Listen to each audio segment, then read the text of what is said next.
Welcome to this new tutorial on how to add a line under your header in Google Docs. So first we need to add a header. As you can see, I already added a header over here, and now we would like to add a line under this header.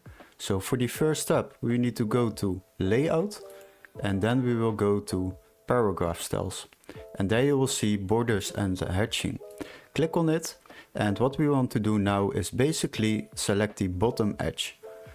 And what it does is it will add a line underneath this text.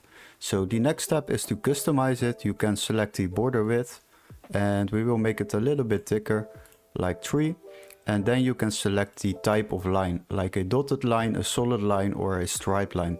I think a solid line will look good on this one. And after that we can select the color. We will add a orange color because that is the color of the tutorial channel. And once we have done that, we can apply it. And now you have successfully added a line under your header in Google Docs.